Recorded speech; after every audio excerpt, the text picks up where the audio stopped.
wanahabari wetu, tunasoma taarifa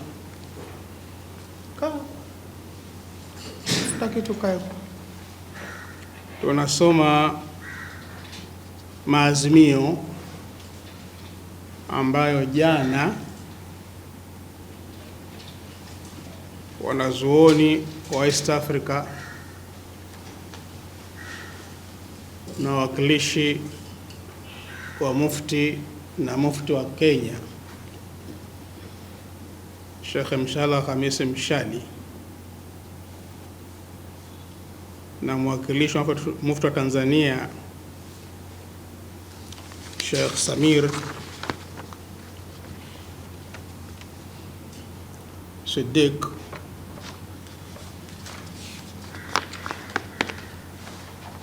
tunashirikiana kusoma yale maazimio ambayo tuliamua na scholars wengine jana hapa.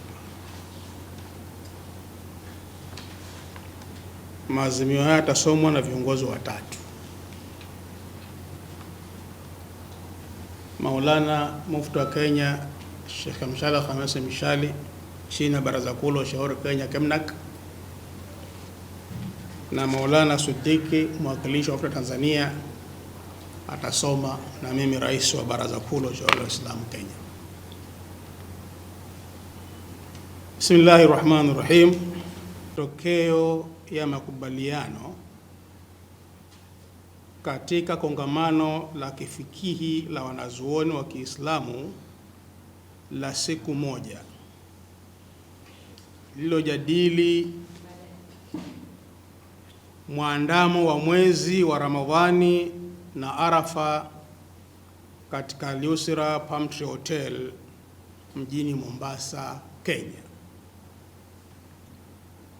Kongamano hili lidhaminiwa na Baraza Kuu la Taifa la Ushauri la Waislamu Kenya KEMNAK, baraza ambalo liliwaleta pamoja mamufti kutoka mataifa matatu ya Afrika Mashariki: Kenya, Uganda na Tanzania.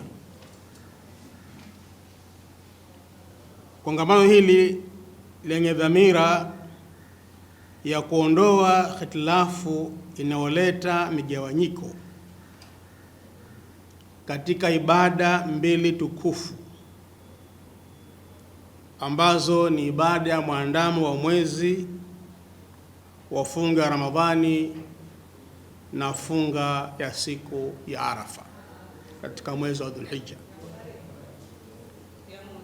Je, waumini wa maeneo tajwa wafuate mwandamo wa kimataifa au wa maeneo yao husika, yani katika nchi zao? Matokeo ya majadiliano ni kama yafuatavyo. Namba ya kwanza, kwa kuwa haya yameshajadiliwa mara kadhaa katika makongamano mengi sehemu tofauti, viongozi wenye dhamana kutoka Afrika Mashariki walishindwa kuafikiana kutoa kauli moja, KEMNAK ilipewa jukumu la kuwatafuta viongozi hao, kuwaweka pamoja ili kutoa mwelekeo wa namna ya kuondoa tofauti hizo kielimu na kuwa na msimamo mmoja ili kusonga mbele. Pili, KEMNAK imepewa jukumu la kuwatafuta viongozi wa makundi yanayotofautiana juu ya kadhia hii, walio na msimamo wa mwandamo wa kimataifa na wale wenye msimamo wa nchi husika, ili watoe mwelekeo wa pamoja utakaowaunganisha waumini wa Afrika Mashariki na kuacha mirengo na ushabiki. Tatu, kuwe na sauti rasmi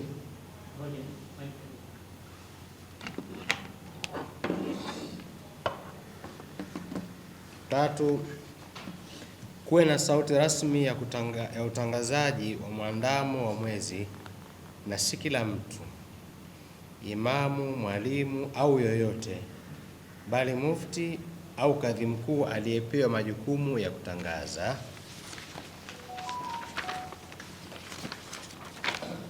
4. KEMNAK baada ya kukutana na viongozi hao itafute mbinu ya kutengenezwa sheria, kanuni na kuwasiliana na mamlaka za kiserikali za mawasiliano CAK na TCRA, CAK ya Kenya na TCRA ya Tanzania, kudhibiti vyombo au vyanzo visivyo rasmi vinavyotangaza, ikiwemo kuwachukulia hatua, kuwaonya, kuwaadhibu pamoja na kuwatoza faini na hata kuwafungia vyombo hivyo vinavyokinzana na waliopewa jukumu hilo. 5. KEMNAK itafute fedha kuwatafuta na kukutanisha watunga sheria wabunge katika nchi zetu za East Africa na mawakili Waislamu waelezwe umuhimu wa kanuni za urasimishaji wa ofisi ya mufti Kenya na kadhi mkuu, kumpa nguvu kama walivyo nchi za jumuiya kuwa na sauti, mamlaka ya utangazaji mwandamo wa mwezi, kuwa msemaji rasmi, msemaji wa waumini Kenya na mataifa yetu ya East Africa. Yule atachaguliwa badala ya kuvunjiwa heshima anapotangaza, ima ametangaza mufti au chief kadhi, asivunjiwe heshima hata kidogo. 6. Iafikiwe na itajwe rasmi kama mwezi ni wa ndani ya nchi kwa miezi yote 12 au 11 na mmoja tu ni wa kimataifa. Imeafikiwa kwa pamoja na wanavyuoni wasomi katika mkahawa Al-Usra Palm Tree Hotel Mombasa, Kenya, na kutiwa saini kwa niaba yao leo tarehe 12 Disemba mwaka 2025. Waliosaini hapa na watakaosaini ni Sheikh Samiri Siddiq akimwakilisha mufti na Sheikh mkuu wa Tanzania Sheikh Zubair, Sheikh Juma Ngao, Rais Baraza la Taifa la Ushauri la Waislamu Kenya KEMNAK, Sheikh Mshali Hamisi Mshali, Mufti mkuu wa Kenya chini ya Baraza Kuu la Ushauri KEMNAK, Sayyid Ahmad M. Al-Hussein, kadhi mstaafu wa Kenya, Sheikh Badi Ivwa, mwanachuoni naibu mufti Lamu wa KEMNAK, na Sheikh Muhammad Sharif Tantawi, mwanachuoni mkuu kutoka Lamu, Kenya. Haya ni makubaliano ya pamoja yaliyozungumzwa na kujadiliwa na wanazuoni, na inshallah Mwenyezi Mungu atie taufiki. Jana kadhi mstaafu aliyazungumza haya maneno wazi wazi. Katika sharia ya Kiislamu kawaida huwa ni sharia ikiwa hakuna maneno ya uwazi. Kawaida huwa ni sharia ikiwa hakuna maneno yaliyo wazi kutoka kwa Mwenyezi Mungu ama Mtume sallallahu alaihi wasallam. Hii yani ni urfu, customary issues. Ni kwamba hakuna mahali Mtume amesema wala Mwenyezi Mungu, lakini watu wamezoea hivyo. Kwa hivyo kuhusu kadhi na kadhi mkuu na makadhi, hamna sharia mpaka dakika hii yenye kusema kwamba yeye ndiye msemaji wa Waislamu ndani ya Kenya. Lakini imekuwa ni kawaida kabla ya Kenya kuweko na baada ya Kenya iko na yanayoendelea, kwamba Waislamu wote tunaelewa kwamba chifu kadhi ndiye msemaji wa mwisho katika masuala ya Kiislamu ndani ya nchi hii ya Kenya.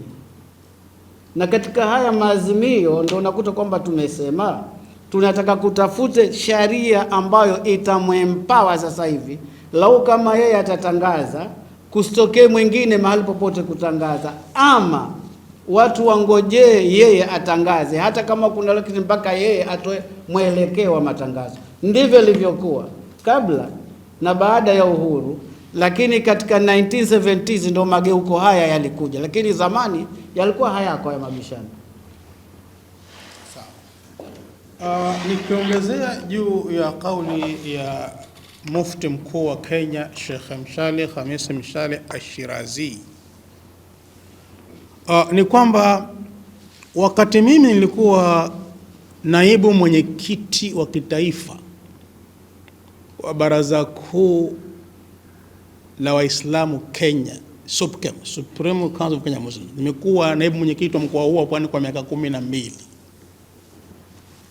Tuliita maulama wa nchi nzima chini ya mwenyekiti wetu by then Profesa Abdul Ghafur Al-Busaidi, na tukapitisha na maulama wa vyama vyote kwamba chief kadhi wa Kenya ndiye mwenye mamlaka ya kutangaza mwezi.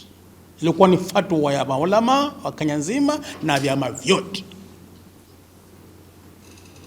So chief kadhi akitangaza mwezi leo au kesho, anatangaza kwa sababu kuna fatwa ilipitishwa na wanazuoni wote wa nchi, vyama vyote chini ya Baraza Kuu la Waislamu Kenya SUPKEM.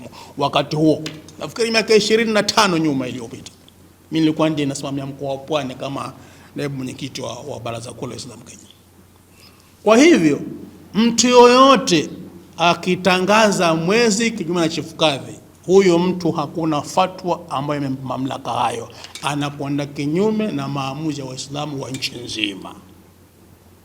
Lakini kwa sasa hakuna sheria ya kikatiba, there is no act of parliament which is protecting the chief kadhi.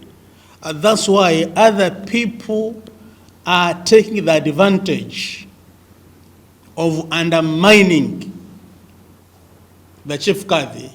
Here today we have a decision in this sheet here that mataifa yetu yatakaa na kuandikia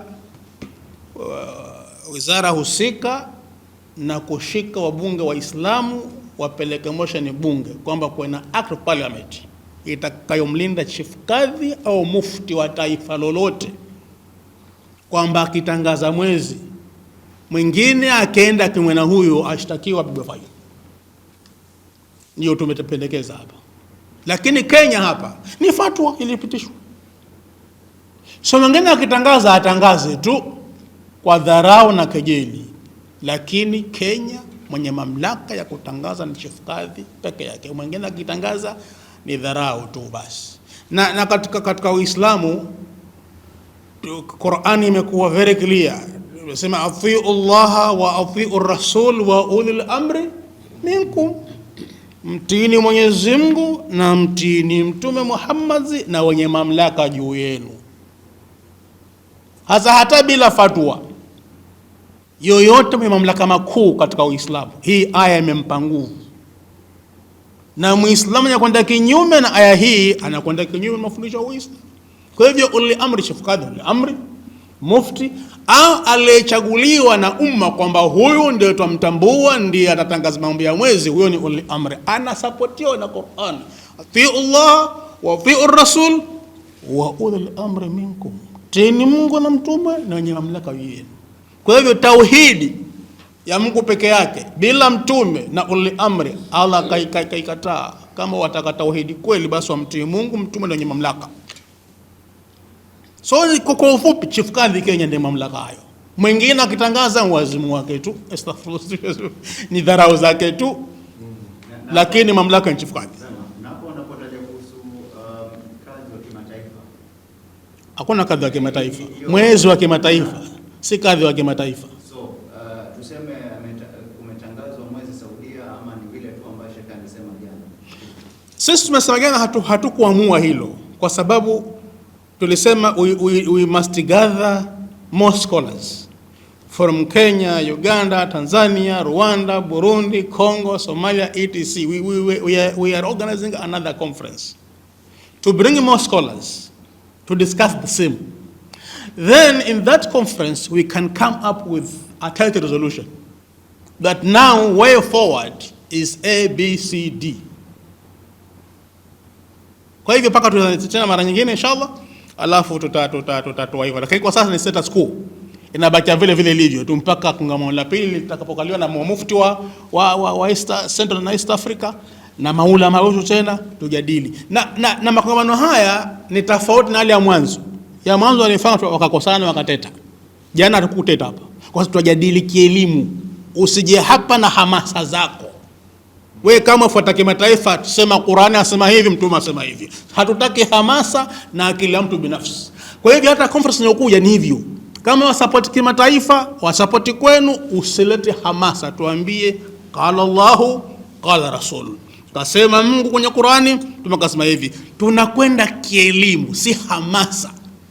Kama kuna mtu ana hamasa, conferences zinazokuja azimfanye. Orongo mufti. Hatutaki hamasa hapa sisi. Na ushabiki. Tunataka kuondoa hamasa, tunataka kuondoa ushabiki, vile vile tunataka kurudisha hadhi ya elimu na wasomi ambao wanadharauliwa kila siku wakitoa fatwa. Ni hizi conference zinaendelea. Na hatujafungia mtu yote nje. Asizuke mtu kama mfungiwa. Tumealika all leaders. Na nazokuja pia tunakaribisha maulama wote wa kimataifa na wafuata mwezi wa kwao. Hakuna mtu anafungiwa. You are all welcome. Lakini usije na ushabiki na hamasa. Tuletee elimu. Qala Allahu, qala Rasul. Bas. Salamu alaykum. Tachangia. Naam.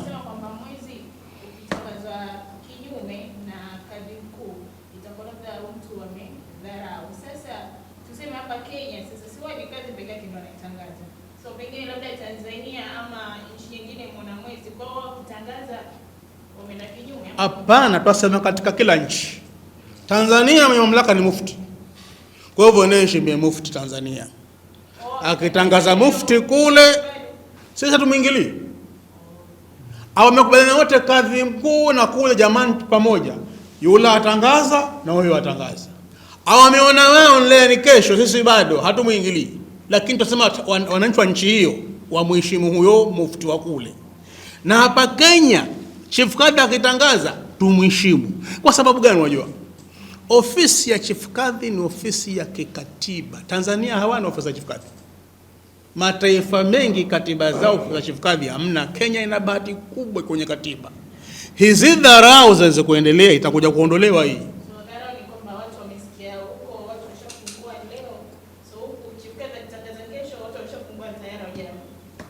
Ndio tutakarekebisha hayo. Na kurekebisha hayo si kwa nguvu. Tunataka turekebishe katika njia za kielimu kwa ushirikiano wa mataifa yote Afrika ya Kati na Mashariki. Si ushabiki, si hamasa.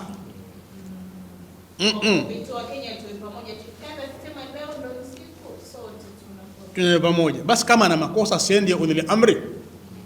Dhambi atabeba yeye. Unajua Uislamu una protocol. Ushaelewa? Na Mtume alisema siku moja sallallahu alaihi wasallam. Semaje ile wa intaamara alaikum labd. Anzaje ile hadithi kule nyuma? Alaikum bisami wa ta'a. Alaikum bisami wa ta'a wa intaamara alaikum abdun habashi. Na wausieni kusikiliza na kutii viongozi hata akitawalishwa mtumwa wa Kihabashi. Mausi tititi ndiye Chief Kadhi wenu, ndiye mufti wenu. Utasema mtiini huyo. Ona maana mtu kwa Uislamu haona ukabila. Hataka hiyo irudi hiyo. Tanzania, Uganda, Kenya, Rwanda, Burundi, kwamba kama kuna kiongozi aheshimiwe. Ndio ule umoja utapatikana na udugu halisi wa Kiislamu. Mufti ongeza kidogo bwana. Wacha mufti ongeza kidogo. Labda katika hiyo nukta nilikuwa nauliza jambo tu cha utarishajishi katika mazungumzo kwa heshima. Mfano tuna makadhi tu wadogo katika kaunti zetu, sawa? So tuko na kadhi mkubwa. Sasa ikiwa wale wataona mfano mathalan ashauona Mandera, ashaona Wajia, sasa yule ashasema kwamba ameona mwezi. Sasa si lazima mwambie kadhi wetu mkuu. Sasa kadhi mkuu atakana achukue vipi? Ndio katika kuna nukta hapa atakana kuangalia vizuri. Na ndio nataka tuzungumzie. Kama washaona kule, huyu anachukulia vipi kadhi huyu? Naam. Labda kuna kitu kimoja ni muhimu sana tukizingatie. Sheria inayotaka ya dini ni kwamba huyu kiongozi huyu yeye ndio atakaye tuthibitishia sisi ambao hatukuona mwezi kwamba mwezi umeonekana, ni yeye.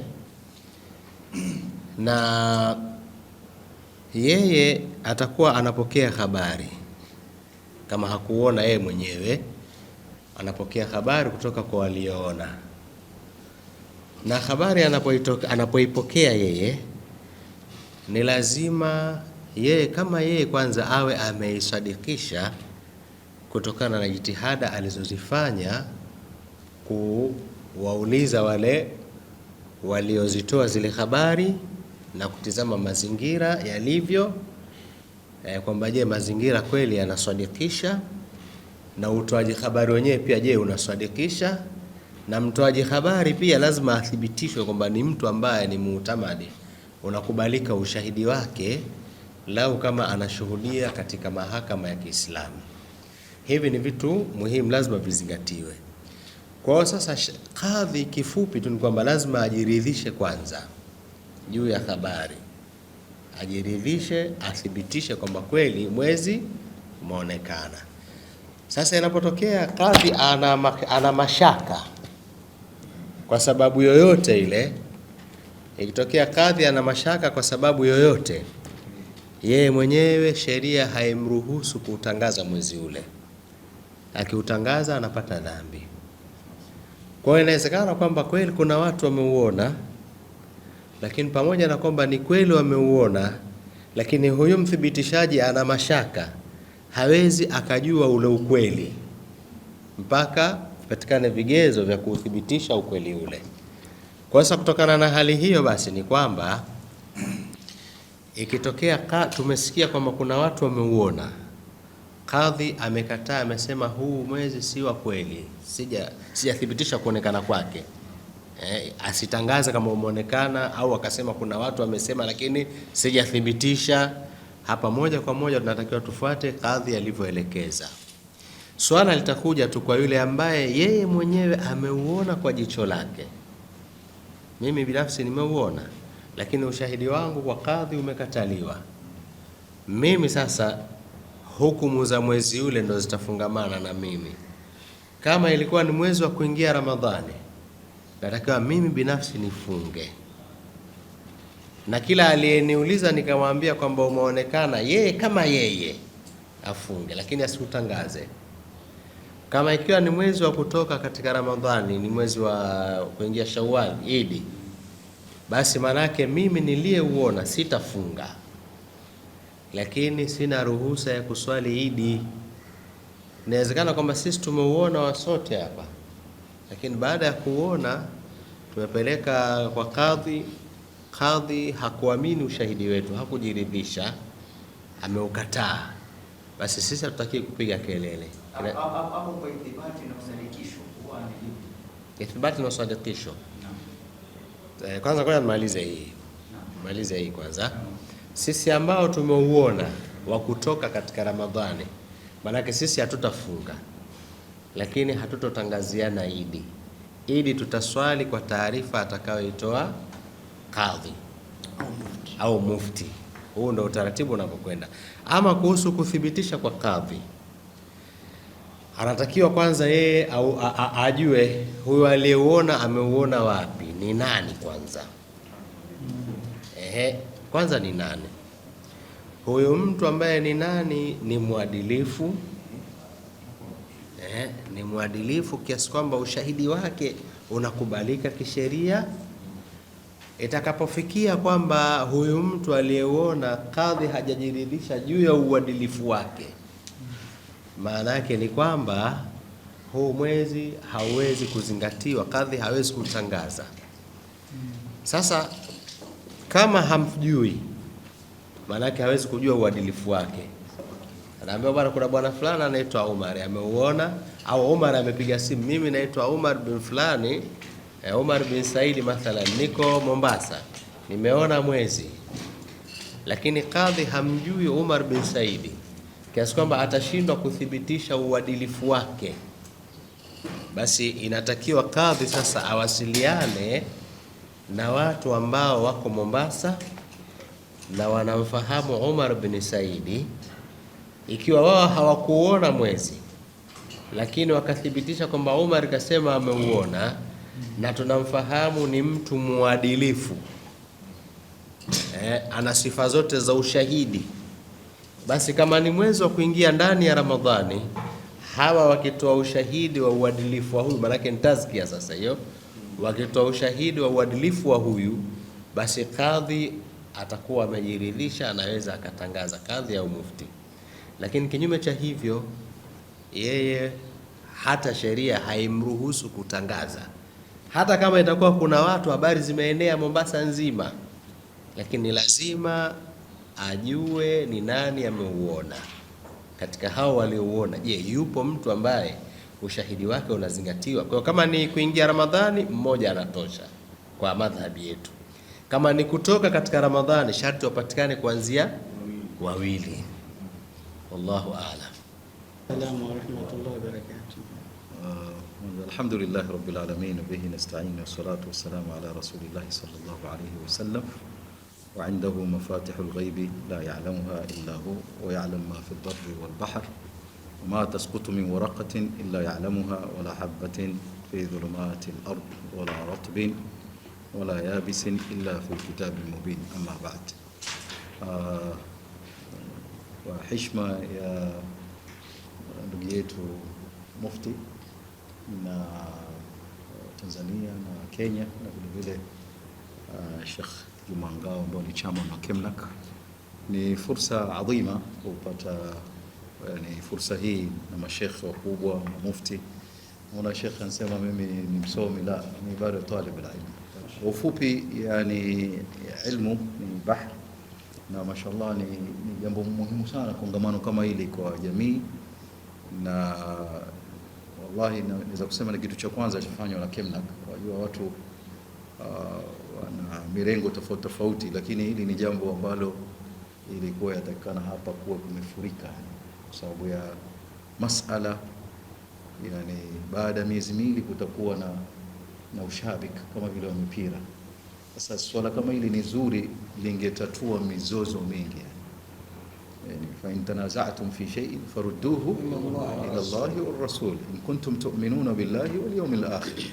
Kwa hivyo hii mizozo inatatulika kupitia njia hii. Ta'alu ila kalimatin sawa'in bainana wa bainakum, na tusiwe katika zile fikra kama man kana ma'i qidis, mtu atakayekuwa na mimi ni mtu mwema, waman ghayru waman yakunu ghayru mtu ambaye atakuwa kinyume changu ni iblis. Tuna ile fikra ya kwamba yule mtu ambaye waingiliana naye kifikra ni kama mtu mwema, asiyekuwa ingiliana naye kifikra ni iblis.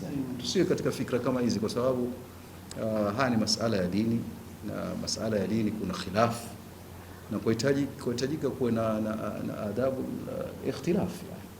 Walau shaa rabbuka laja'alakum ummatan wahida, lau angependa Allah angewafanya nyinyi yote muwe ni umma mmoja, lakini wala yazaluna mukhtalifin, nikuja katika fi'l mudhari kwamba hii ikhtilafu itaendelea, lakini kaifa nataasha, vipi tuingiliana na hizi ikhtilaf. Mambo kama haya mtu aleta hoja na tukaa chini tuaje, lakini kuna watu wana israr ya kuleta vita na nini. Sasa hili kongamano ni muhimu sana kutatua matatizo kama haya, lakini tatizo ni kwamba katika jamii kuna watu ni washajiweka katika milengo, yeye atakavyofanya atajiweka katika upande ule.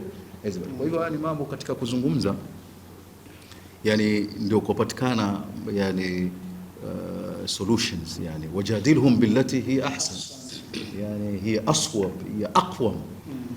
Kwa hivyo hivi ni vitu ambavyo mnavyovifanya inahitajika watu wavichukue kwa nguvu, na wakati mwingine insha Allah yahitajika yani kongamano kama hili la kwanza lifanyike, la pili liandaliwe mapema, ifanywe sehemu wazi ili watu waweze kufaidika na ni mambo kama haya ambayo ni muhimu katika jamii. Antum a'lam bi umuri dunyakum, ni mambo ya dini na dunia ambayo yatuhusu, ni watu kufahamika na kuweza yani. Poleni, sikuwa na wakati kwa nizungumze, lakini naona tunatoa kalima yani mwanadamu mwenyewe mwakaa katika haki. Yani kuna kauli ya Sayyidina Umar yasema, fala yamna'annaka qada'un qadaytahu bil yawm fawdita bihi li rushtika an turaja'a fihi al haqq fa inna al haqqa qadimun la yubtiluhu shay fa inna muraja'atu al haqq khairun min at tamadi fi al batil. Hivyo hapo mmefanya muraja'a wa haqq ni khairun min at tamadi fi al batil. Si tafsiri kwa sababu wote wa mufti na mashayikh insha Allah. Assalamu alaykum. Hii ni An-Nisaa TV.